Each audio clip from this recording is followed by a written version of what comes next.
Авторизация. егов порталында қызметті таңдағанда, жүйе сізді автоматты түрде оқу ұлттық білім беру платформасына бағыттайды.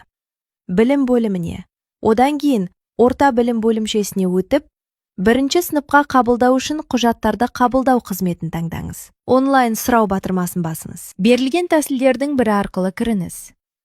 Сіздің мобильді азаматтар базасында тіркелген нөміріңізге 1414 нөмірінен 5 таңбалы SMS код келеді. Оны енгізіңіз. Егер SMS хабарлама келмесе, спам бумасын тексеріп, 1414 нөмірінің бұғатталмағанына көз жеткізіңіз. Жүйеге кіру батырмасын басыңыз.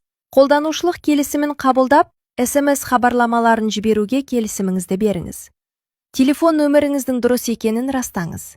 Егер көрсетілген нөмір қате болса, бұл менің нөмірім емес батырмасын басыңыз. Алғашқы кіру кезінде сізге жеке деректерді